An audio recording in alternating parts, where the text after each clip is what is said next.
So Reverend Margie and I have a new format today. We're going to sit in chairs. Yeah. And we're going to chat from this sort of a living room experience and try this new way of being together. And our talk title today... What's next, God? What's next, God? Now, I don't know about your experience, Denise, but whenever I've spoken those words in prayer, something big has happened in my life. And maybe the big thing, certainly the launch point has already happened in our collective lives. But isn't it interesting to consider what might be coming next? What can we co-create out of where we are?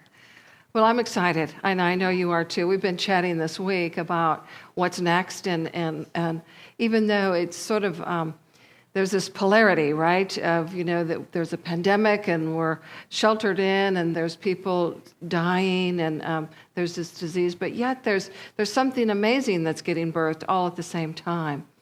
And one of the things I wanted to remind us that's happening that you're involved in as well, we have developed during this time a little project called the Greater Connection Project of 2020. And so because we're sort of separate, and there's pictures here, some of you saw that last week, so it's so different for us now as we gather, and so life is different.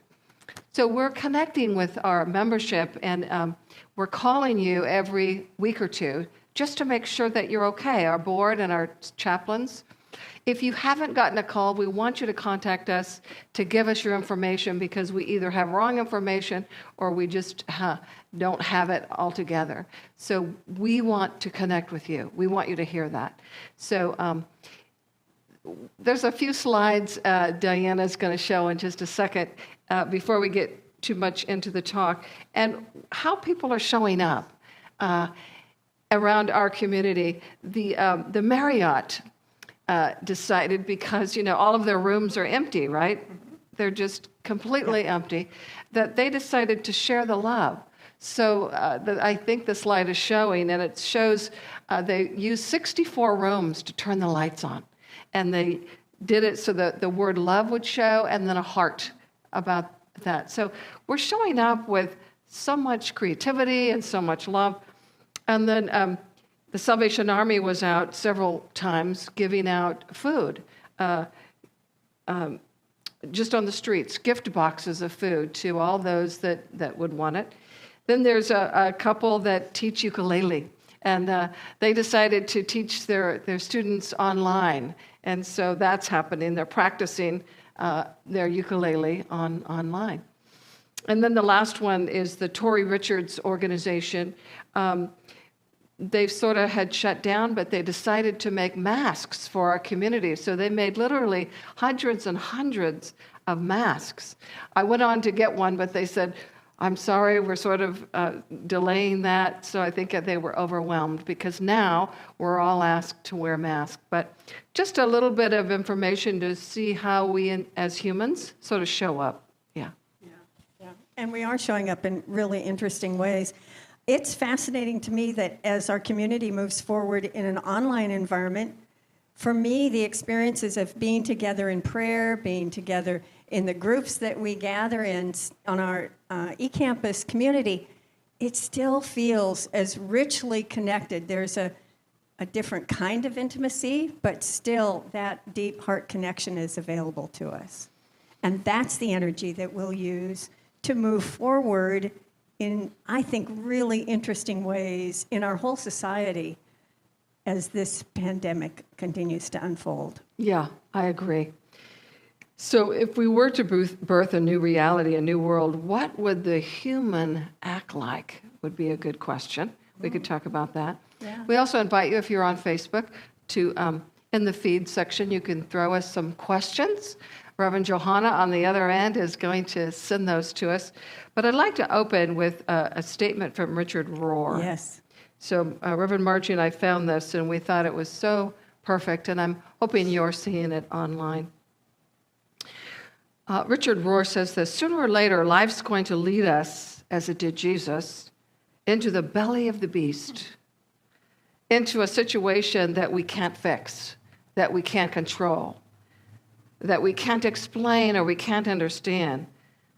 That's where transformation most easily happens. That's when we're uniquely in the hands of God. Right now, it seems the whole world is in the belly of the beast together. But we are also safely held in the loving hands of God, even if we do not fully realize it yet. What do you think of that? Isn't that just exactly how we might all be feeling at moments in this experience? I mean, it is a belly of the beast kind of experience. It can feel turbulent and chaotic, and there's so much that's unknown, which can leave us feeling unsettled. But what I know about the experience of chaos is it's the point of creation. It's the beginning. It's the place where everything gets stirred up. We just went through the Easter Holy Week experience, and I conducted a Holy Thursday, a Monday, Thursday service on Zoom. And one of the act of communion, it very specifically describes in the scriptures that Jesus broke the bread before he offered it to his disciples. And the act of breaking is metaphorical for stirring us into action. When we are in this space of everything swirling around us and inside us, we can find the eye of the storm, this eye, and become clear and ask for and wait for that inner wisdom to arise, that inner inspiration that can push us forward. And I think in answer to that specific question, we are already seeing the compassion, the understanding, the care that is being expressed for one another, the appreciation that is being expressed. I don't go out very often, but when I do, whoever I interact with, I say thank you for their service to the rest of us that's carrying some pieces of normal life forward. Those who work in the grocery store, Uber drivers, and Yes. whoever I'm in contact with. Yes. Yeah. Yeah, and I really do feel like we're in the belly of the beast. And yet, I know at every depth of my being that we can use this to transform, that we are better than how we've been showing up, right? That I don't think we really want to go back to the way it was, right? Like people are saying, well, I'd like to go back to to my normal life. But what I'm learning and knowing is maybe that wasn't really all that normal. That I really think that we can be a better human. Yes. And that this is our time to recreate our world. And that for me, it's like, so what is it that has been disturbing to me in our world that I wasn't comfortable with or even in myself? Mm-hmm. Yeah. What is it that I can do and change so that my world is a better world? And we have that opportunity, especially within. And when we start there to look at how do I want to be different in the world moving forward? How do I want to be different in my relationships moving forward? We have the possibility to rebuild a new expression of who we are. And in that divine nature that we are all seeking to call forth in greater proportion, in greater expression, in the moment-to-moment process of living, how do I show up as that energy of God's life? And we have that opportunity, because what else are we going to do these days? I'm kind of done baking bread. Yeah. I'm eating it all, though. Yeah. Yeah, totally. Yeah, and I think it's perfect that you and I and some other Q coaches are going to be offering next Saturday. Is it next Saturday? 2 weeks. It's May 2nd, whenever that is. I apologize. Yeah, 2 weeks from yesterday. The Q process, because that is one of the most transformative practices of really getting back to who I've really come here to be. That I'm done messing around with that shadowy girl, right? Who thinks she's not enough or she's afraid or, finds reasons, to be a victim or life is just not working and let me show you why. that we are here to run universes. That's what God created us to do, not to sit around in pity parties. But so I want to use this time, all of us, to grow internally so that when we're coming out of our sheltering, we're not the same humans. Yeah. That is such a strengthening process for living as the most noble self, as the true self, to slough off all that stuff that we get stuck in, that holds us back, that is unlike the Christ nature within. When we can let go of that and really live fully as who we came here to be, that's a whole new freedom. And what better time to grab a hold of that experience in one's life than in this unsettling pool of seeming chaos, which is really the pool of creativity, the pool of inspiration, the pool of redesign and revitalization. We are standing in the opportunity of calling everything new in our own life and literally in our whole society. When every system we count on is closed down, shifted, changed, constricted in some way, the opportunity as we come back is to not return to the old normal, but to create the new normal that we'd really like to see, that expresses through each of us in the most noble ways we can live as human beings. Beautiful. Yes, and I really think, I learned this phrase, I used it last week, I think, about from Lynn Twist, a beautiful spiritual teacher. She said, we're hospicing the old and midwifing the new. And that's what's happening, that organizations are crumbling and closing and banks and all of that. And maybe that's supposed to happen, right? Rather than this shouldn't be happening, maybe it is supposed to be happening. I've got a question that they sent us. So let me read this. A live question, yeah. So from Jerry Denton.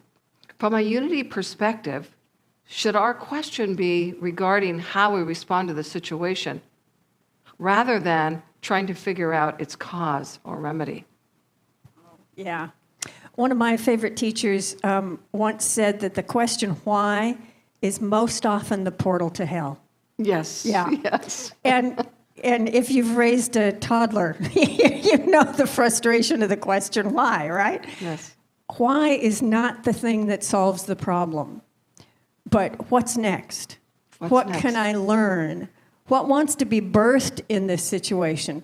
Think of the energy of the question why. Maybe you feel a tightening in your shoulders or in your belly area, that belly where the beast is right now. But when you ask a question, what? Or I wonder how, you feel the space open up. And the energy in the universe responds the same way. Yes. Ask a contracting question and nothing takes place. You're not inspired, you can't move forward, there's no transformation. But ask an expanding question and the energy will move in that forward, upward spiraling activity. Beautiful. It's expanding consciousness, yeah. And that expanding consciousness, we start as, at the lower level, and usually it's victimhood, right? Yeah. Like, so why is this happening to me, right? That's the victimhood story. Mm-hmm. And then we evolve and grow into a higher level of consciousness.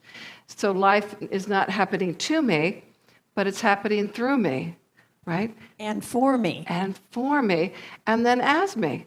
Yes. So we keep growing. And one beautiful lesson I got from Paul Hasselbeck, a minister at Unity Village, that my husband and I met when we went through ministerial school. And he said this, that I've used it to this day, is rather than why is this happening to me, is how can I use this, God, to glorify you? How can I use even this situation to express more of my divine self? Yeah. And that's what Jerry's talking about here. We go from why to how shall we be in the world with this very challenging moment. Yeah. Yeah. And when we ask that question, things flow in a forward-moving direction. And it's a choice for me of understanding that everything that is taking place, while it might not be my preference and I may not always like all of the experience, if I can say this too holds a gift, this too has the possibility to unfold like the lotus from the mud into something useful, then I am priming myself to be aware, alert, awake for that inspiration that I'm called to live in a larger way, that I'm called to deliver something helpful, something useful in the world. Yeah. And then I feel like I'm contributing Yes. to the well-being of myself and others. Beautiful. Which is empowering action, not fearful and contracting action. Yeah. And that's where we want to be, right? We know one of the tools or the benefits of the Q process is we look at life as we become diminished. And we sort of inquire to see what's going on for me. Why am I diminished by this experience? And then we want to understand where that lives and what that says in the belief system, and then convert that into the truth. Right? This is what I've come here to be. There's some belief system in me, BS we call it, right? That is not true about me. That is outliving. But I'd like to read the second part of Richard Rohr's statement. So let's do that. All of us experience the absurd, the tragic, the nonsensical, the unjust. But we do not all experience pain in the same way. So try not to judge others too harshly for their reactions. We don't know what has brought them to this point. However, if we could see all of our wounds as the way through to their transformative effect, as Jesus did, then we would become sacred wounds. They would become sacred wounds and not something to deny, disguise, or export to others, which I so love. That, again, is using life's experience to awaken. One of our congregants commented on Facebook. Bonita says she asked God what it is that she is supposed to do right now. Now, there's a useful question. Very. What's mine to do in this moment? And I like the very specific things that I can do that move me away from less useful emotions, move me away from fear or frustration or anger or the question why. And for me, that's what's mine to do right now is useful. And then to just wait and listen. Wait and listen. We get to practice patience. Not my best thing always, but we get to practice. But with patience usually comes clarity. Yes. And guidance and peace of mind. Yeah. Yeah. One of the things I'm finding, it's really interesting to be in the category that ticks every single box that puts you at physical risk in the midst of this circumstance. Age bracket, underlying conditions. Every article I've read that lists underlying conditions, there are 4 general ones, and I tick every box. Isn't that fascinating? So I'm in the space of being very practical about all the social distancing and, wearing a mask when I'm out and about. Yeah. We're 6 feet apart, yes. The hardest adjustment in all of this was to stop hugging people I care about. And yet I know that's what's practical and prudent to do in this situation. And I talk with people who carry a lot of fear about this circumstance and their own well-being, and will they be okay? That's the an underlying energy. Will I be okay in the midst of this? With all of that, ticking all of the boxes, I know I'll be okay, and I am doing what's prudent. I'm behaving how I know that it serves my physical well-being, And yet I am not fearful.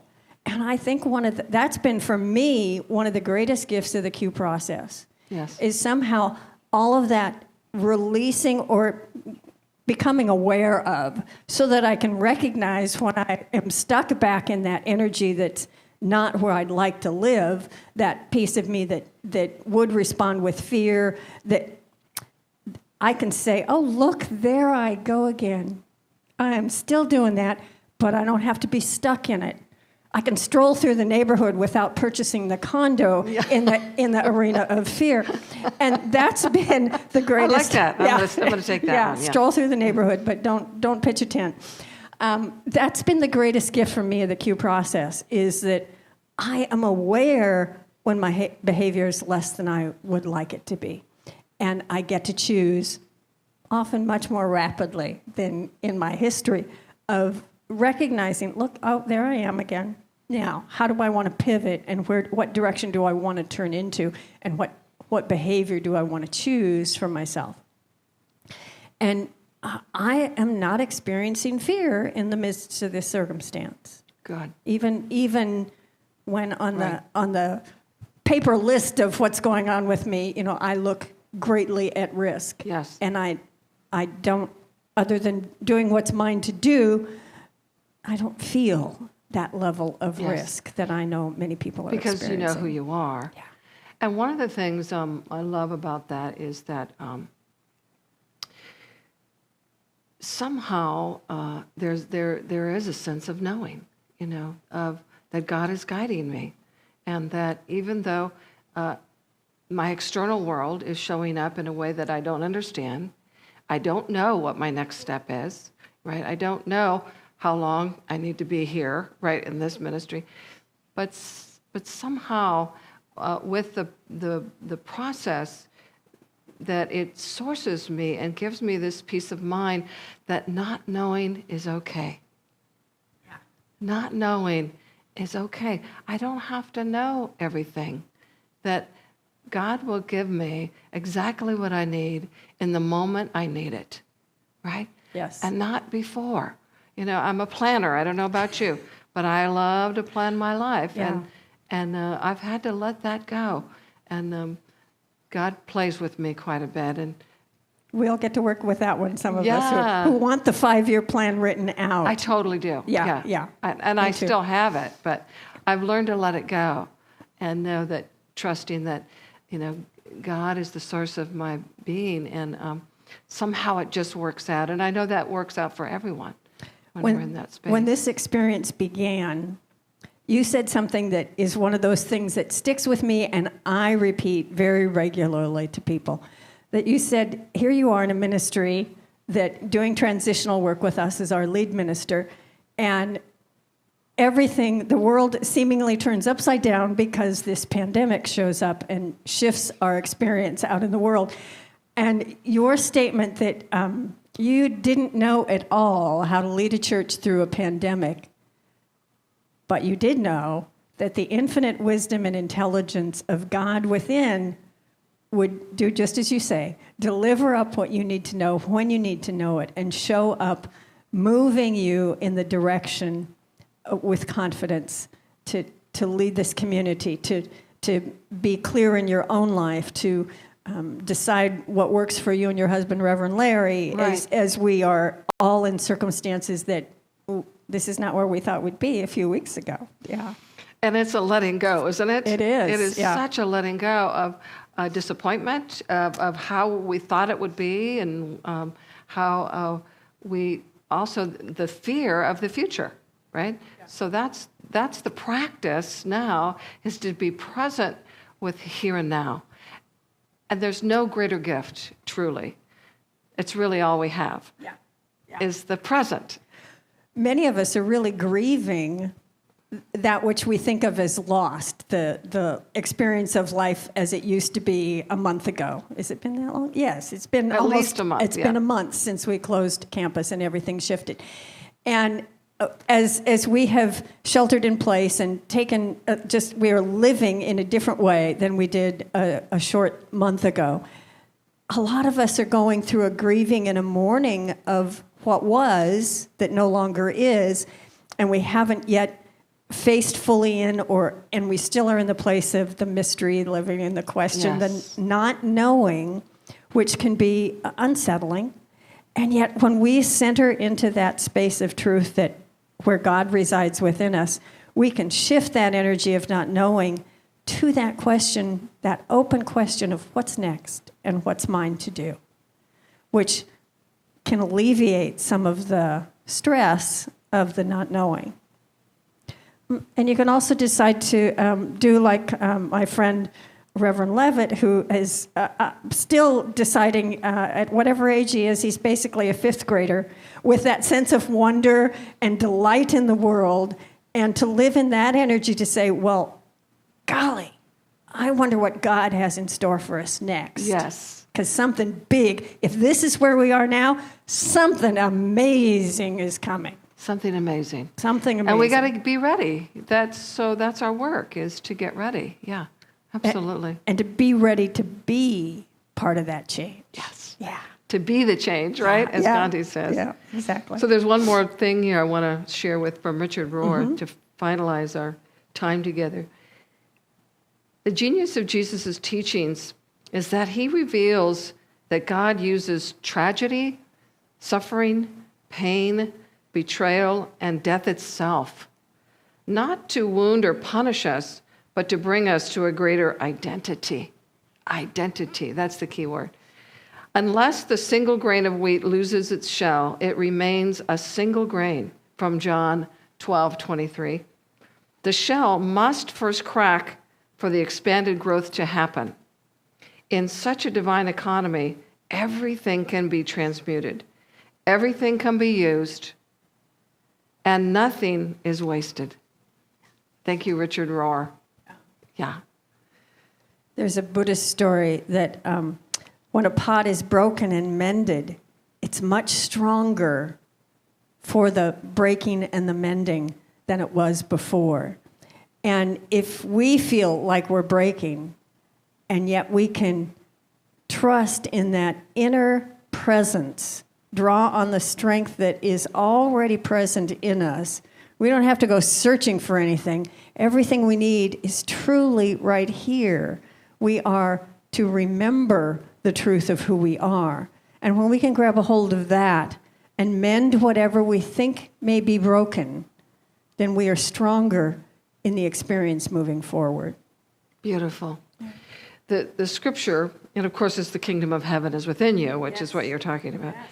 The scripture says, "Verily, verily, I say unto you, except a grain of wheat fall into the earth and die, it abideth by itself alone. But if it die, it beareth much fruit." So for me, that what needs to die is the egoic sense of a separate self. That what needs to die. We need to die to who we are not. The part of us that keeps us stuck in an illusion that we're separate from God, or that we don't have enough, or that we're not enough.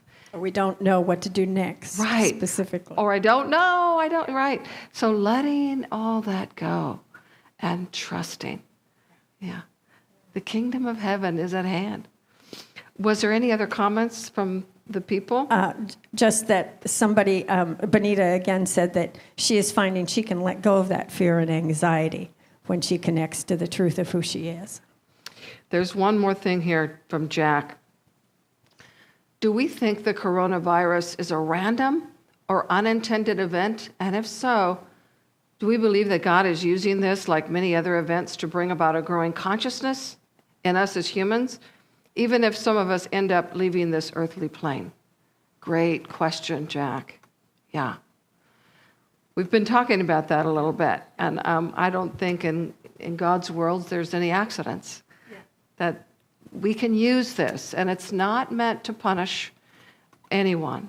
It's meant, in my opinion, for us to reactivate, rebalance, decide who we really are, and come back as greater humans.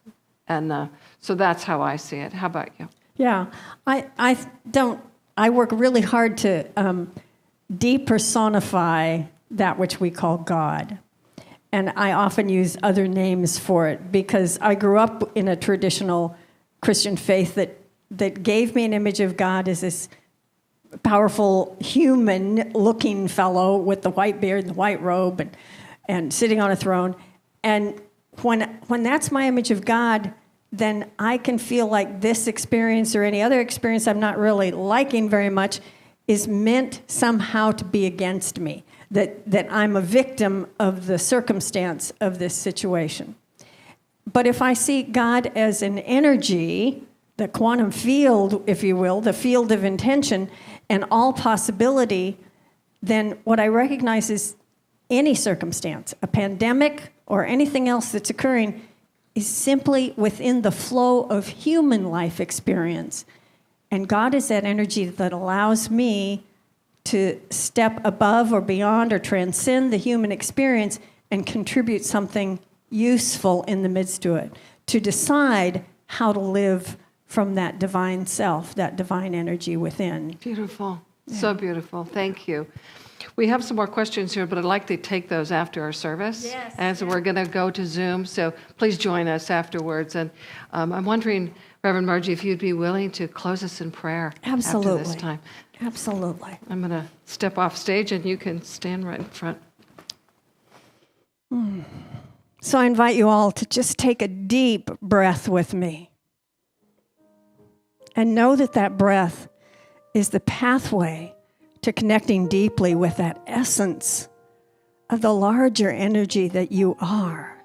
That presence, activity, and power that is God is centered in your very being. You may wish to lay your hand on your heart to just be in deep awareness of that truth as we center ourselves in that thought that the divine life of God is moving in us, each one of us, moving in this planet, in this experience. And as we draw power from that divine life, as we draw confidence in that presence within us, as we stay attuned, aware that that presence is the activity of infinite intelligence, infinite wisdom, infinite creativity and inspiration, then we can walk in this experience with a quiet confidence that we are equipped, that we will know what is ours to do, that the heart will swell with the truth that God embeds in us. Breathe deeply with me. And think gratefully of what is present in your life, what enriches you in this moment, what blesses you every day. And in that space of gratitude, in that space of awareness, we say, thank you, God. Thank you, God. Thank you, God. And so it is. Amen.